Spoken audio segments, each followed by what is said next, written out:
Molt bones, benvinguts un dia més aquí al territori de la bèstia de Krull. I a partir d'aquí, doncs, comença la pel·lícula. Avui parlarem de La guerra del demà, aquesta darrera pel·lícula de ciència-ficció que acaba d'estrenar Amazon Prime, pel·lícula dirigida per Chris McKay i protagonitzada per Chris Pratt, Star-Lord. És gairebé impossible ja no conèixer aquest home. És un dels grans actors protagonistes de l'actualitat, no? Un actor que ja coneixem de sobres perquè l'hem vist a un fotimer de pel·lícules, sobretot de pel·lícules espectaculars, no? De grans blockbusters com aquesta que ens ocupa ara mateix. A veure, La guerra del demà. A veure, per on començar? Podríem començar pel principi, no? O sigui, que veiem com una espècie de nebulosa estranya en la que hi ha uns personatges que estan flotant, cauen com del cel i s'estavellen contra el terrat d'un edifici on hi ha una piscina, alguns es salven i els altres s'estampen d'una manera bestial. I a partir d'aquí, doncs, comença la pel·lícula. Això que se li diria un flash forward, en realitat no serveix per res en aquesta pel·lícula. És absolutament gratuït. Tal qual com el que acabo de fer. Un flash forward absurd i innecessari com el que acabo de fer ara mateix, perquè no aporta res a la història realment. Jo el Chris McKay, el director d'aquesta pel·lícula, el conec per la Lego pel·lícula i la pel·lícula de Batman, també la Lego pel·lícula de Batman. La Batman pel·lícula, Batman Lego pel·lícula, la Lego pel·lícula de Batman, la pel·li de Batman de Lego, que és una gran pel·lícula, probablement una de les millors pel·lícules de Batman que s'han fet als últims temps. Pel·lículon. És una pel·lícula super divertida i que a més és una amalgama bestial de tot l'univers comiquero de Batman, no? Amb els personatges, les històries, els traumes, les dèries, les fílies. És espectacular. Aquesta pel·lícula de Batman, la de Lego, ho té tot. O sigui, és un producte brutal, és un producte rodó. Ara bé, què passa quan Chris McKay salta a la imatge real i ens fot un blockbuster espectacular? Probablement veureu un canvi de llum perquè ha començat a sortir el sol en plan a la bèstia i probablement hi ha hagut algun moment en què se m'estava cremant la cara. Bueno, aquesta pel·lícula de Chris McKay té tots els ingredients per ser un pel·lículon.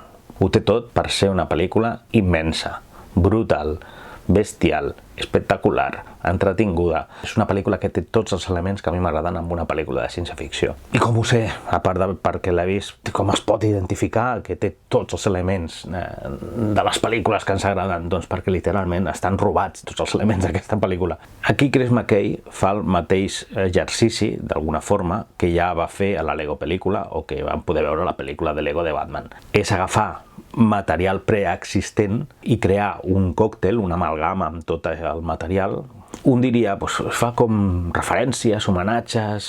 Sí, al final és agafar tot de trossos de pel·lícules que a un li agraden i muntar-se una pel·lícula nova.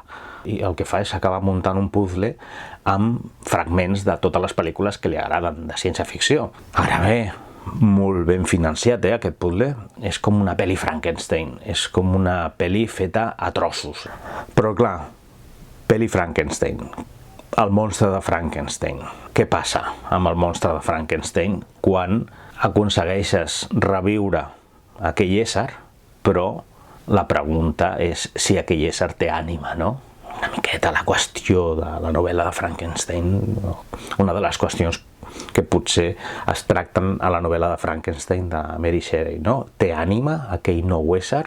O és una massa informe que es mou però que realment no té consciència i que no està a la mateixa alçada dels éssers humans? Ja sé que aquí se m'està anant una miqueta l'olla, però crec que el que intento és fer entendre que no sabem ben bé si aquesta pel·lícula està viva o no. It's alive! It's alive! It's alive! No, it's alive. No està viva aquesta pel·lícula, definitivament. Prepareu-vos perquè això estarà ple de spoilers, o sigui, vinc a rebentar completament la pel·lícula, de dalt a baix. És a dir, que esteu avisats. Ara intentaré enumerar alguns referents que utilitza aquesta pel·lícula. I dic referents sent una mica condescendent, ho sé, perquè intento ser bo, però en realitat és possible que segons vagi parlant la cosa vagi pujant de to, A veure, Paul Verhoeven va deixar el llistó molt alt quan va fer Starship Troopers. Per mi, pel·lícula que encara avui dia no s'ha superat. Una pel·lícula que deu tenir ja gairebé 30 anys i que avui dia la veus i en tots els sentits continua sent absolutament actual. I evidentment hi ha coses que són pròpies del seu temps, alguns detallets, però és que Starship Troopers és una pel·lícula que la veus avui dia i és que és insuperable i ho estan intentant, ho hem vist en moltes pel·lícules. Aquesta és un exemple perfecte d'un intent d'anar més enllà d'un possible Starship Troopers i em sap greu, però és quedar-se en el camí. Primer, sobretot, perquè per molt que ens colin algunes imatges sanguinàries i explícites, com en aquesta pel·lícula, en realitat el que va mostrar Paul Verhoeven a Starship Troopers, la imatge descarnada d'una guerra, això tret de pel·lícules puntuals com hem pogut veure, per exemple, a pel·lícules bèl·liques com Salvar a Soldado Ryan i moltes altres que després s'han anat fent, en realitat, en el que seria el terreny de ciència-ficció i pel·lícules amb una mirada molt explícita de la violència, Starship Troopers, per mi, ara mateix encara no està superada. També podríem parlar de El filo del mañana, aquella pel·lícula dirigida per un director que jo respecto molt, que m'agrada moltíssim, del que sóc molt fan, que és el Doug Liman, director de pel·lícules com El senyor i la senyora Smith o Jumper, o també, per exemple, la primera, si no recordo malament, del Jason Bourne, director que fa poc va estrenar una d'aquestes estranyes pel·lícules que han passat mig desapercebudes, que ha tingut molta polèmica, que és The Chaos Walking, que és una pel·lícula de la que estaria bé parlar perquè a mi em recorda moltes cosetes. Llavors, aquesta pel·lícula agafa algunes cosetes a nivell visual, narratiu, de com tracta les lluites amb els aliens. Té el tema dels viatges en el temps, però res a veure. Jo em pensava, abans de començar la pel·lícula aquesta de la Guerra del Demà, que tindria una trama més enrevessada en quant a viatges en el temps. I en realitat, si ho penses bé, en aquesta pel·lícula el tema dels viatges en el temps és una xorrada. És necessari en cert sentit perquè la història tingui una resolució determinada, de la que ja en parlarem, però en realitat no té res a veure amb el joc aquell de repetició i d'aprenentatge que tenia el protagonista, el Tom Cruise, a The Edge of Tomorrow, no? En el que anava aprenent i es anava convertint en una màquina de matar aliens. Llavors, diguem que agafa bastant també d'aquella pel·lícula del Doug Liman i del Tom Cruise. Diguem que una mica agafa o s'inspira amb el tema dels bitxos, no? Dels aliens, en com es mouen, en com són les lluites. Tot i que per mi la pel·lícula The Edge of Tomorrow és espectacular. O sigui, té coses que crec que són un punt i a part en la història del cinema de ciència-ficció i és una pel·lícula que crec que tard o d'hora anirà col·locant-se en un lloc important en la història del cinema de ciència-ficció modern. A veure, de totes formes, insisteixo, és que la transcendència per molts motius que han tingut pel·lícules de Paul Verhoeven, probablement també per l'època en la que es van filmar, doncs no aconsegueixen tenir-la aquestes pel·lícules. Hereden moltes coses, copien moltes coses, però no trobes pel·lícules que acabin de superar en conjunt el que ja es va fer, ni Starship Troopers, ni Robocop, Instinto Básico i moltes altres. Paul Verhoeven va fer una sèrie de pel·lícules que s'han imitat i que s'imitaran eternament i que jo crec que és impossible superar-les ara mateix, el dia que trobem una pel·lícula que realment va més enllà del que ens va donar Paul Verhoeven, doncs ho comentarem, no? De totes formes, probablement no serà amb aquest tipus de directors Frankenstein, que n'hi ha molts avui dia, i això crec que és un símptoma a tenir en compte, és un símptoma a analitzar, considerar que hi ha com una manca de creativitat en el que es fa avui dia, perquè realment de creativitat n'hi ha i n'hi ha molta, i es fa molt bona feina. Aquesta pel·lícula, a nivell visual, és espectacular, però clar, és que ja l'espectacle no és suficient. S'ha assolit tal nivell de qualitat visual que per molt que puguis estar flipant amb les imatges, és probable que la pel·lícula t'estigui avorrint d'una manera descomunal, i això és algo sorprenent. O sigui, a mi, per exemple, m'està passant en pel·lícules com les de King Kong contra Godzilla, en grandíssims espectacles de ciència-ficció, amb l'última saga de la Guerra de les Galàxies, que jo sóc un fan de tota la vida de la Guerra de les Galàxies, i les últimes pel·lícules, que les gaudeixes moltíssim, al final no et transmeten ni molt menys el que van aconseguir fer les originals, no? Llavors, pel·lícules com aquestes pel·lícules Frankenstein, aquestes pel·lícules, una mica parlaria d'una espècie de no exploitation, no? Tinc la sensació de que el que tenim aquí, el que veiem a les plataformes com per exemple Amazon o per exemple Netflix, estic d'acord que no tot, trobem cosetes interessants, refrescants, noves, però hi ha com una sèrie de productes fórmules que al final sembla que s'hagin fet agafant pel·lícules antigues o no tan antigues. Diguem que s'han fet agafant pel·lícules preexistents, pel·lícules que han funcionat molt bé, que agraden, i s'han trossejat, no? És una miqueta... Potser seria com el que fa un DJ, no? Amb la música és com està punxant. Agafen tot un seguit de músiques, de temes que ens agraden, i llavors foten una sessió en la que van combinant, no? I agafen una veu d'aquí, una base d'allà, i pam, pam, i et fan una sessió discotequera que està molt bé, que passa l'estona, però realment després no t'ha quedat res. No és el mateix que quan tu havies escoltat la cançó que t'agradava d'un disc i te la posaves a casa i gaudies d'una cançó que et transportava. Quan després aquestes cançons les trossegen i es foten sessions amb una discoteca, les fot un DJ, llavors dius, bueno, a vegades surten coses bizarres, no? A vegades un DJ fot unes barreges que estan molt bé i em sap greu, però a vegades penses que està fotent aquest paio, no? Perquè ha fotut una barreja de coses que no acabo de... No sé com ballar-ho, això. Doncs una mica em passa alguna similar amb aquesta pel·lícula, no sé com ballar-la. Insisteixo, m'agrada tot el que hi ha. Tot el material és inevitable que m'agradi, però en conjunt la trobo decepcionant.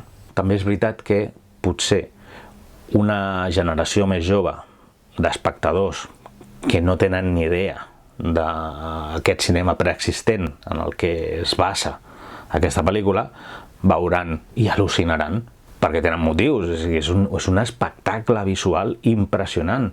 Llavors, què passa? Que un espectador un pèl més experimentat, que coneix una miqueta més el background cinematogràfic previ, doncs aquesta pel·lícula la podrà valorar a nivell visual i podrà dir, està molt bé, però al final té aquesta sensació de déjà vu descarat continu. I això li resta punts a la pel·lícula, li resta molts punts. A mi hi ha moments en el que al final l'estructura de guió, que està com dividida en 3 parts, se'm fa farragosa, se'm fa lenta, insulsa, trobo que tot està molt forçat. Comencen a aparèixer una sèrie de personatges que apareixen i desapareixen, tot i que la pel·lícula se'n va fent llarga. No acabes empatitzant amb la majoria de personatges, i això que els actors s'esforcen, La pel·lícula té actors de nivell, s'esforcen moltíssim, però no arriben a tocar-te la fibra.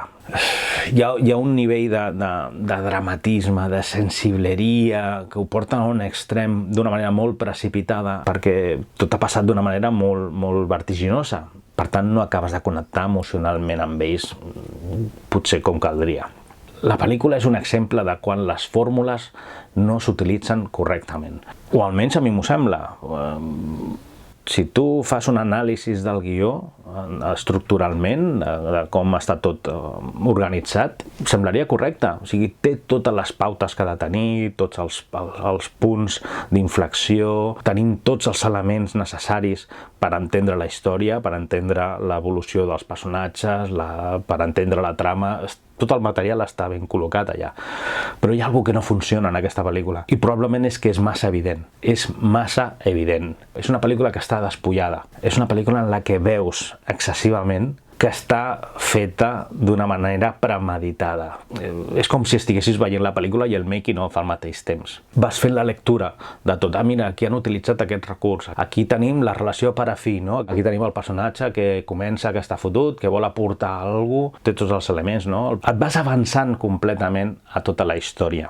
No vol dir que sàpigues exactament tot el que passarà, però quan passa no et sorprèn. Altres pel·lícules de les que també veu, tenim la part d'Alien, tenim la part de l'Enigma d'Otro Mundo. Tota la part final té una miqueta de La cosa de Carpenter. A mi em fa pensar inclús en la pel·lícula d'Expediente X. És que és una pel·lícula que veu de tantes, al final és tan descarada que és honesta aquesta pel·lícula, perquè no s'amaga. que al final gairebé se'n fa simpàtica, no? Només faltaria que els personatges en algun moment de la pel·lícula diguessin d'on surt, no? Que quan entren a la nau espacial diguessin, mira, això és com Alien, o que quan estan lluitant contra els bitxos enmig de la ciutat, que crec que és Miami, doncs diguessin, mira, això és com la pel·li aquella de Tom Cruise, és que al final és com una cita cinèfila contínua. Al final és com les pel·lícules de cachondeo, com les pel·lícules de Top Secret, Agárralo como puedas, de Aterriza como puedas. Funciona una mica com aquestes pel·lícules. Pel·lícules metacinematogràfiques. Pel·lícules que acaben agafant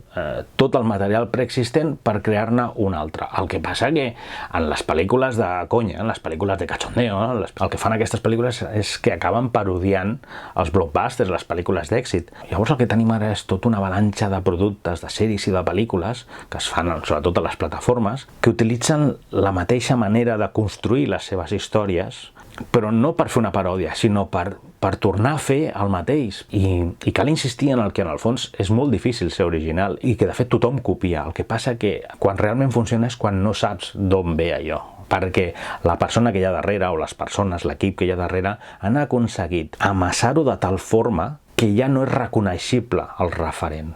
Aquí és quan realment es crea una obra nova, refrescant, única i sorprenent, cosa que malauradament no passa amb el cas d'aquesta pel·lícula. Altres pel·lícules de les que també agafa coses. Tenim la pel·lícula de la Gran Muralla, aquella pel·lícula de batalles xineses, amb uns occidentals que acaben viatjant per la Xina, però una pel·lícula fantàstica on s'enfronten a uns bitxos que també no sabem ben bé si són com alienígenes, dracs. Una pel·lícula espectacular, una pel·lícula que recuperada ara em sembla millor del que em va semblar en el seu moment quan la vaig veure. Més que res perquè almenys tota l'estètica, la narrativa, tota la lloguesca que proposava aquella pel·lícula crec que funcionava molt millor que aquesta, perquè almenys allà sí que trobava que tenia elements diferents. Aquí, evidentment, l'únic que tenim és que han modificat l'estètica dels bitxos, els han fet una mica diferents. Sí que és brutal a nivell visual com estan creats els aliens. Hi ha escenes que estan molt ben filmades, els efectes especials són espectaculars. És que, com no? És que és el mínim. Com no pots esperar que els efectes visuals d'una pel·lícula com aquesta no siguin de qualitat? El problema és que no va més enllà, és que no t'arriba res del que està passant, no connectes en cap moment amb tot el que estan vivint els personatges, és que t'és indiferent. Més coses, i aquí ja entro a destripar una mica. Abans de veure aquesta pel·lícula, a mi, només veient el tràiler, em va fer pensar en un llibre de Fritz Leiber, una novel·la de ciència-ficció guanyadora del Premi Hugo als anys 50, una novel·la que crec que es titulava Les cròniques del gran tiempo. Una història de ciència-ficció de viatges en el temps, en el que teníem un futur que estava en guerra, una espècie de guerres temporals. El que feien era viatjar des del futur cap al passat per reclutar soldats. O sigui, agafaven a gent que estava a punt de morir o que sabien que moriria i que no importaria que marxessin. Diguem que segrestaven de la seva línia temporal a les persones per endur-se-les per lluitar en una guerra en el futur. Estic parlant d'un llibre dels anys 50. Diguem que és un llibre que ha marcat bastant. Inclús diria que la sèrie de Loki de Marvel veu bastant d'aquesta idea. Probablement no directament del llibre, sinó perquè aquest llibre ha estat fusilat d'una manera bestial durant molts anys amb moltíssimes sèries i pel·lícules. Per tant, no estic dient que ni la sèrie de Loki ni aquesta pel·lícula se'n vagi directament a veure d'aquella novel·la dels anys 50, sinó que simplement, probablement, ha anat quedant, no? Com un run-run al llarg dels anys de pel·lícules i sèries de viatges al temps, ha anat quedant com un run-run que han acabat agafant pel·lícules o sèries com aquesta de les que estem parlant, no? Més enllà d'això, al final la novel·la també va por otros derroteros. Em fa pensar molt també en Millennium, una pel·lícula dels anys 80, si no recordo malament, amb el Chris Christopherson i una de les noies de Los Ángeles de Charlie de l'època.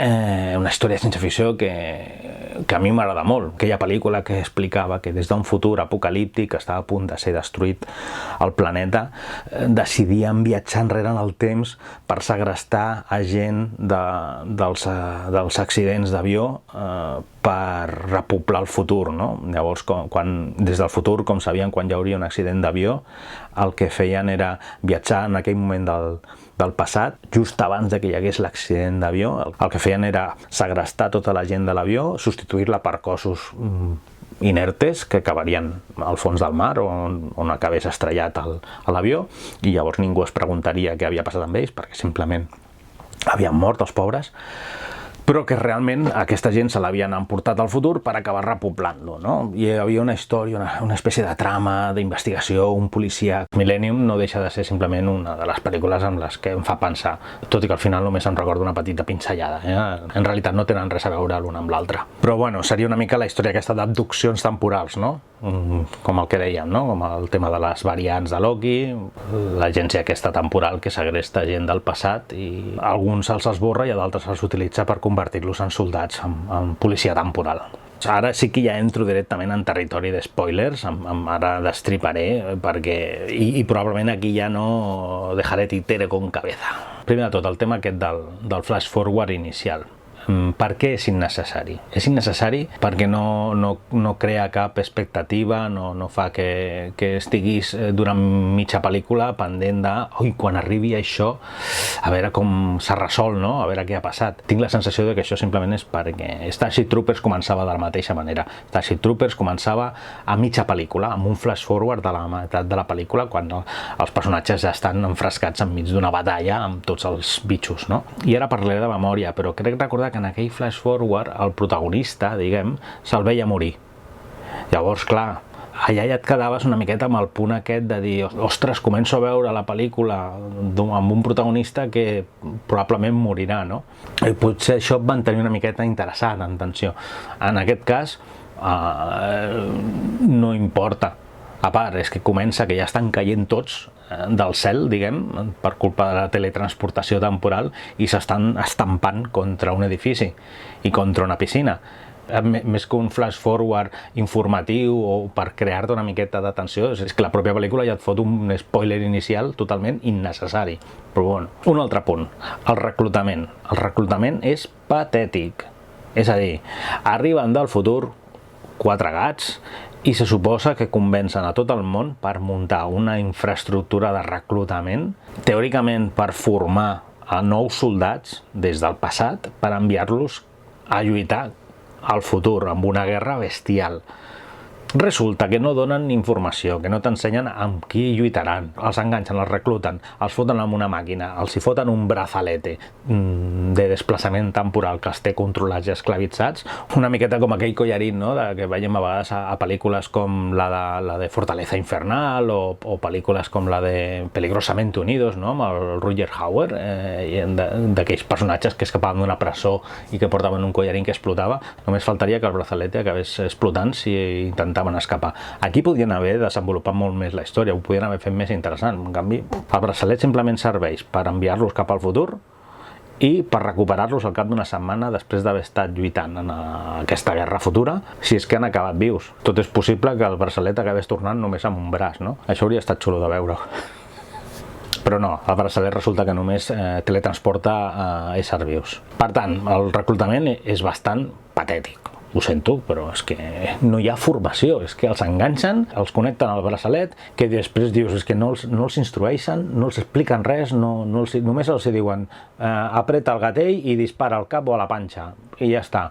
No saben res, o sigui, gent que no té cap formació, gent normal, gent del carrer, que no té cap formació militar. És que és molt patètic, és molt trist. Que casualitat que el protagonista resulta que té formació militar. I no només això, sinó que té un pare que, bueno, que no saps ben bé què és. O sigui, és expert militar, o espia, no saps si contrabandista, un mercenari, és que no tens ni idea, però el pare, que és brutal, a la pel·lícula també tenim a J.K. Simmons, que fa de pare, tot i que hi ha moments que tens la sensació que l'home està ja dient què foten aquesta pel·lícula, perquè després de cada diàleg que li foten dir, sembla que el personatge estigui pensant què és el que acabo de dir. I també tenim a la Ivonne Strahovski, una actriu que alguna gent la recordarà perquè ha sortit en El conte de la criada i que també feia el paper de la dona del protagonista a Predator, l'última versió de Predator que es va fer, una pel·lícula curiosa també. Llavors, tornem-hi. La manca de formació és que no s'entén. O sigui que t'ho intenten justificar dient és que ens necessiten ja, corre. Els envien a tots a prendre pel sac sense formació enmig d'una batalla. I al final és que s'equivoquen, és que la caguen. O sigui, els acaben enviant a saco, en plan a pinyón, o sigui, que hi ha problemes i han d'enviar les tropes. I els envien per error a un altre lloc que no tocava, els acaben enviant enmig dels núvols, o sigui, s'equivoquen amb les coordenades, o sigui, el que fan és que maten pràcticament a tota la penya, menys els 4 que cauen en una piscina, que dius, en sèrio? És molt trist. Teòricament, en el futur han trobat la manera de crear una tecnologia de viatges temporals i la caguen d'aquesta forma. O sigui, molt trist, de debò. Tenim l'aparició d'ells allà a Miami, a dalt d'un edifici, amb una piscina, comença a sortir un enjambre de bitxos per tota la ciutat i decideixen que res, han d'anar a recuperar uns vials amb un laboratori i han d'anar-se enfrontant amb tots els bitxos que van trobant, no? Uns vials, teòricament han estat investigant alguna cosa, tenen avions, estan a punt de bombardejar-ho tot. I tu dius, en sèrio? O sigui, has fet venir a no sé quants centenars de persones del passat per anar a recuperar uns vials, per enfrontar-se a un mogollon de bitxos, quan en realitat estàs a punt de bombardejar al cap de 6 minuts. O sigui, els fan arribar, maten a més de la meitat de la penya perquè s'equivoquen, i a sobre els diuen, teniu 6 minuts perquè estem a punt de bombardejar la ciutat i aniquilar-ho tot. Que dius, perdona, en sèrio? I llavors hi ha tota aquesta part de 6 minuts perquè hi hagi un bombardeig, i els avions que van volant a punt de bombardejar la ciutat. Han de baixar tot un edifici, creuar tots els carrers, arribar a unes noves instal·lacions, entrar dins d'aquest edifici, arribar fins al laboratori, a trobar les provetes o el que sigui que estiguin buscant, recollir-ho, marxar d'allà, baixar tot l'edifici, tornar a creuar els carrers per arribar a un punt d'extracció X i sortir indemnes de la situació. En 6 minuts! 6 minuts de bombardeig, que només baixen l'edifici i ja se'ls han menjat. Però, en canvi, la pel·lícula estira aquests 6 minuts i llavors, quan ja han fet tot l'itinerari aquest que us he explicat, quan ja estan en el punt en què estan corrents pels carrers per arribar al punt d'extracció, llavors encara queden 3 minuts pel bombardeig. Aquest tipus de coses són les que hi ha pel·lícules en les que funcionen, en les que el muntatge, en el tema del ritme d'una pel·lícula, es demostra realment quan una pel·lícula ho fa bé, quan està ben muntada, quan està ben editada, quan està ben estructurada, i hi ha pel·lícules com aquesta que dius, o sigui, en sèrio? Llavors tenim el tema del viatge en el temps, o sigui, aquesta estranya màquina temporal que l'únic que fa és com crear un forat de cuc, que és estrany, no?, perquè quan arriben els personatges del futur es crea com un portal, rotllo Stargate, molt ben col·locadet, enmig d'un estadi, i els personatges entren, no? Teòricament, se suposa que o han portat tecnologia o han sabut com recrear la tecnologia del futur per construir la maquinària suficient per poder enviar a la gent un altre cop cap al futur, no? Això no t'ho expliquen, tu has de suposar, ho has d'assumir. Llavors, la qüestió és que tenen unes instal·lacions, han construït la tecnologia per obrir un portal que permeti viatjar cap al futur, o permeti recuperar des del futur les persones que han anat enviant a la batalla, no? Però llavors penses, és a dir, en sèrio? Llavors tens un punt que és només una qüestió estètica, no?, que han creat com una espècie de màquina temporal que és com un embut que xucla les persones cap amunt. Una mica com a la pel·lícula de Skyline, en la que els humans eren abduïts d'aquella manera, que se'ls emportaven cap a les naus espacials flotant, no? Que dius, bueno, com a idea visual està bé, però és absurda, perquè si és que han entrat caminant al principi de la pel·lícula, els que venien del futur, perquè ells no poden fer el mateix. No, en canvi han de ser xuclats per una espècie de forat de cuc, per un embut, i enviar-los enmig dels núvols perquè caiguin com pluja, no?, i s'estampin contra el terra. Una altra vegada, en sèrio?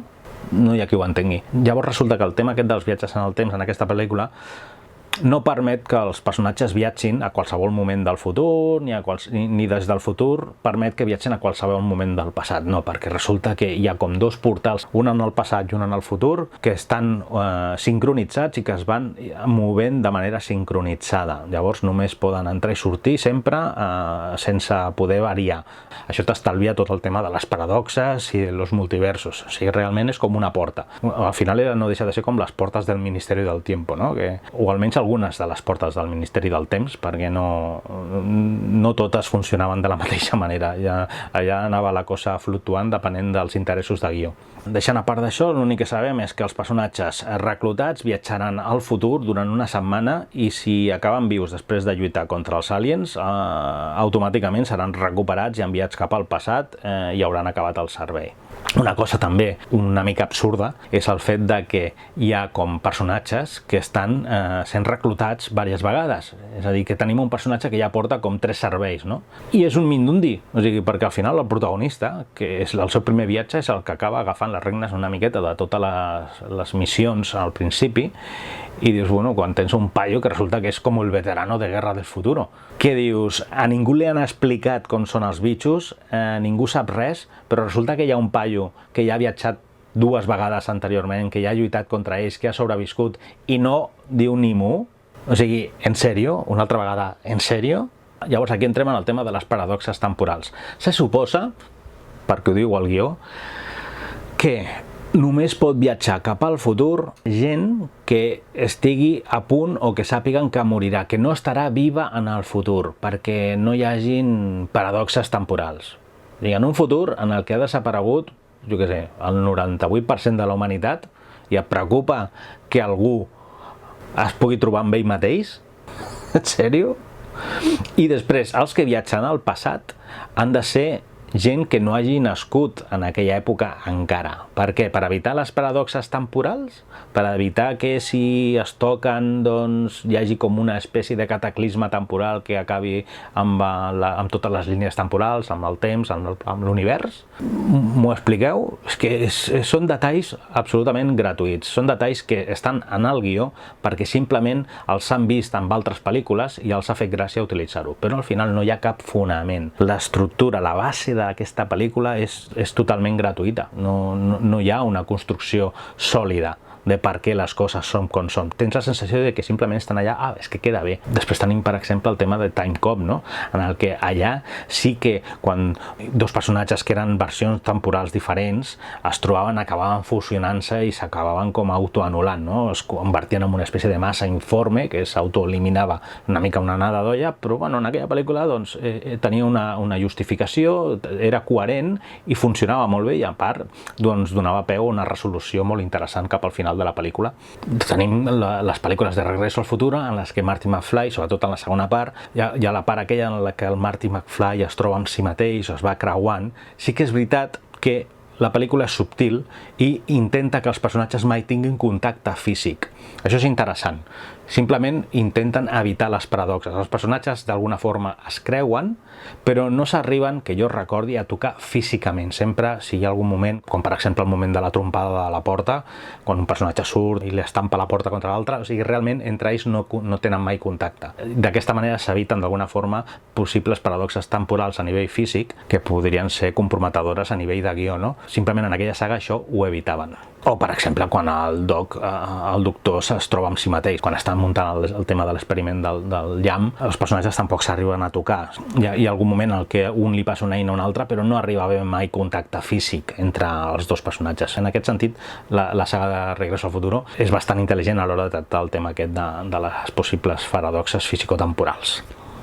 Paradoxes fisicotemporals. O sigui, no vull que se me'n vagi l'olla perquè al final totes aquestes coses són secundàries, perquè aquesta pel·lícula, el tema dels viatges en el temps, és pràcticament irrellevant. Simplement és un recurs perquè hi hagi una resolució final que canvi la línia temporal. Hi ha coses de guió que estan molt forçades.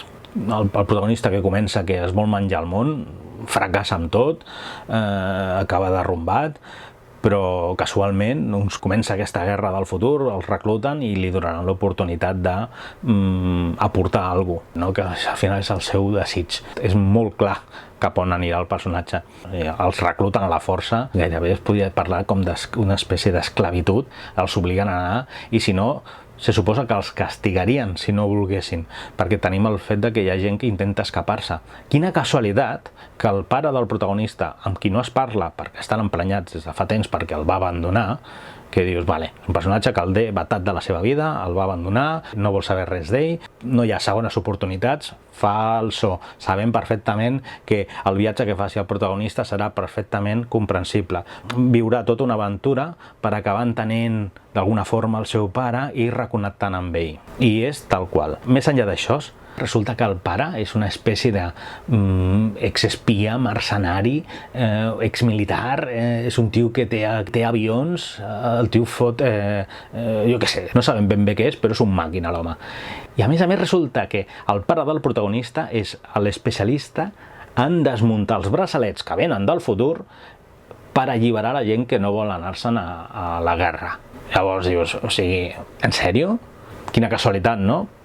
Doncs vale. Però aquí no acaba la història, és que encara hi ha més. El paio que se'n va al futur a lluitar una guerra que no té ni cap ni peus, uns bitxos que no saps per què dimonis estan aniquilant a la humanitat, simplement és perquè sí. Són una mica com els bitxos en un lugar tranquil·lo, simplement no hi ha el tema aquest del so, que reaccionen amb el tema del soroll, però s'assembla molt. Gairebé podríem parlar de la versió blockbuster d'un lugar tranquil·lo, si no fos pel tema de l'àudio, pel tema del soroll.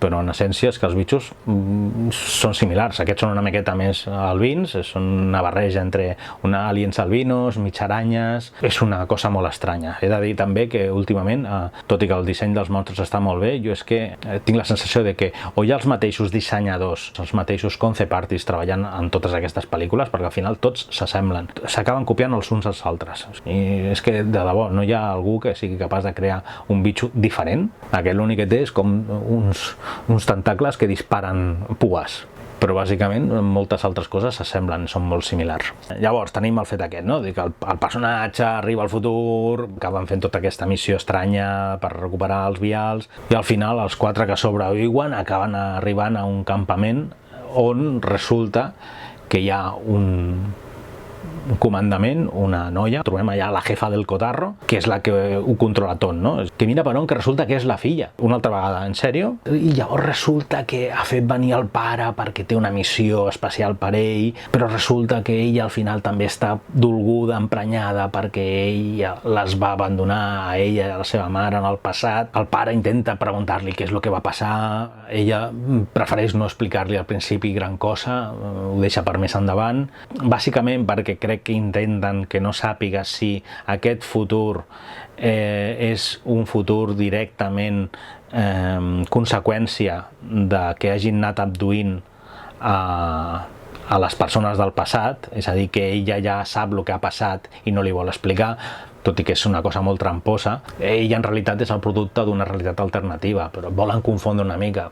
Bueno, si et fas el tonto potser t'acaben enganyant, però és que saps evidentment que el que ella ha viscut és una línia temporal que no té res a veure amb la que està vivint el pare, perquè és que el pare se l'han emportat. A partir del moment en el que s'emporten el pare a lluitar una guerra en el futur, per després acabar-lo tornant al cap d'una setmana, un pensaria, clar, és que tornarà de la guerra traumatitzat com va el seu pare, i llavors, igual que el seu pare el va abandonar amb ell, doncs ella haurà fet el mateix amb la filla i amb la dona, i llavors ella és producte d'això, no? I ella ho sap, o sigui, no té res a veure. S'està generant un futur diferent.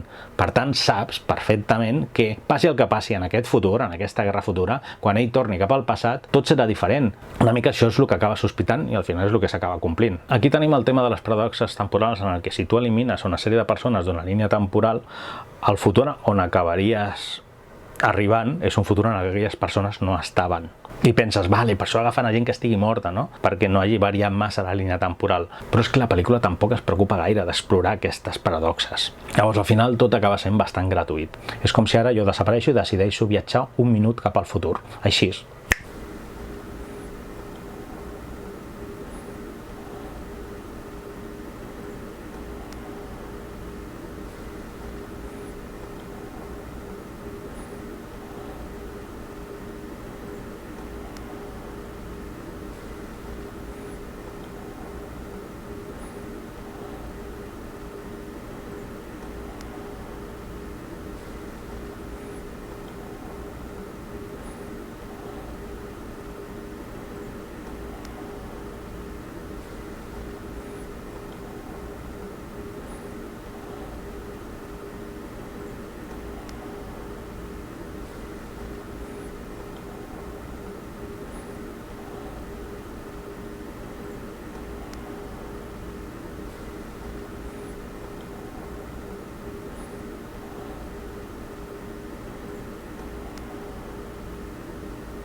i ara torno a aparèixer. És a dir, hi ha hagut com una espècie de buit en el que jo no existia. Allà on torna a aparèixer el personatge és un futur en el que ell va desaparèixer fa anys. No pot arribar a un futur on ell va existir, o almenys jo és com entenc el tema dels viatges en el temps. Vale, performance a part, continuem. Llavors tenim el fet de que arriben els viatgers del futur demanant ajuda a la gent del passat per reclutar personal, soldats, per enviar-los a lluitar en una guerra contra aliens en el futur, i automàticament tot el món, tots els països, d'alguna forma, resulta que decideixen, un assumeix que són tots els països, però crec que al final només veus el que passa als Estats Units, o no saps el que està passant a Rússia, a Espanya o a l'Àfrica. Llavors tenim el fet que el govern s'implica per crear aquestes infraestructures de reclutament, per crear la maquinària per poder enviar gent cap al futur, però llavors resulta que quan el protagonista acaba tornant amb la possible salvació de la humanitat, quan torna amb l'arma per poder vèncer els aliens, quan és recuperat i torna al passat, portant a la seva mà la salvació, resulta que no li foten ni cas. O sigui, un pària, aquest paio que el fotin. O sigui, en sèrio? Llavors aquí tenim la part més surrealista de tota la pel·lícula. La tercera part, diguem, l'últim terç de la pel·lícula, és el més surrealista de tots. Perquè llavors comences a veure com tot allò que han anat plantant al llarg de la primera part és quan comença a funcionar, no? És quan tenim el momento equipo, quan es comença a conformar l'equip. Llavors tenim que al paio no li foten ni cas, com el govern no l'ajuda, o sigui, el tio s'haurà de muntar un superequip d'especialistes per anar ell, en plan grupo pàries, a salvar la humanitat. Que dius, a veure, que el país ha estat ajudant a reclutar a milers de persones enviant-los a una mort segura cap al futur. I quan t'estan dient que tens l'arma per matar els bitxos, els engegues? Els hi foten una patada i al carrer? O sigui, en sèrio? I llavors tenim tota la part en el que resulta que, clar, qui pot ajudar? Resulta que necessiten un avió per viatjar a Rússia en plan d'estrangis, i qui dius, qui té un avió? El pare, que és l'especialista, no?, en saltar-se les normes, i això ja és perfecte perquè hi hagi la reconciliació entre pare i fill. Resulta que hi ha un paio que ha viatjat amb ell a la guerra, que resulta que és científic, els 4 joves penjats soldats que venien del futur s'han quedat aquí atrapats, i llavors ajuden a no saps com produir un fotiment de capses amb tot el verí, la substància, el producte, el que sigui, que permetrà matar els aliens, no? Agafen l'avió, se'n van cap a Rússia a la recerca d'una nau suposadament estrellada, perquè resulta que els aliens ja estaven enterrats. Ostres, sí! El tema del volcà, el de les cendres volcàniques, la part més absurda i ridícula. Hi ha un moment al principi de la pel·lícula que ella està donant classe, que està fent preguntes als seus alumnes, i n'hi ha un que resulta que és un obseso de los volcanes, que dius, bueno, això què pinta aquí? Aquest gag absurd, xaval que només vol parlar de volcans. Al final tot té sentit. Resulta que aquest xaval, obsessionat pels volcans, serà la clau per esbrinar on s'amaga la nau alienígena enmig de l'estepa russa. O sigui, en sèrio, estava al·lucinant. Ja no sabia si riure o plorar amb aquesta pel·lícula. És que és brutal, perquè jo al final és que crec que inclús m'ho he passat molt bé. O sigui, m'estava partint la caixa veient-la. Sobretot aquesta part final, és que és absolutament surrealista tot el que va passant. És bestial.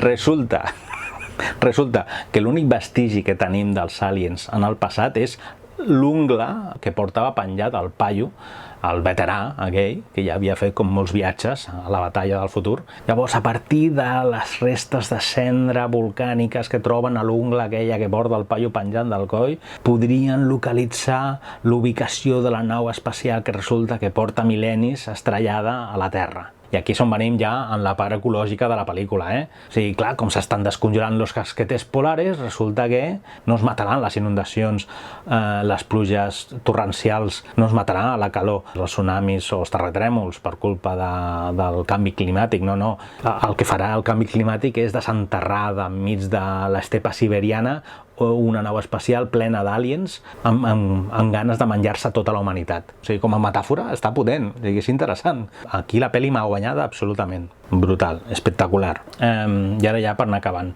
Llavors la qüestió és que arriben a Rússia, troben la ubicació de la nau, no saps ben bé com, rebenten una espècie de glaciar i acaben baixant a la fortaleza de la soledat dels aliens i acaben trobant una nau espacial, algo que recorda molt a Man of Steel, quan Clark Kent troba la nau kryptoniana enterrada sota el gel.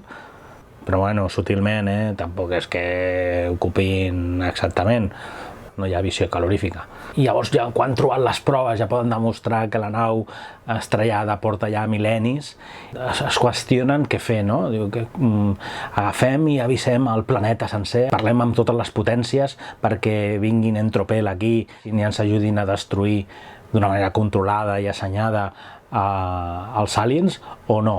Entrem nosaltres, que són 4 pringats, a veure què podem fer i a veure si podem salvar tota la humanitat.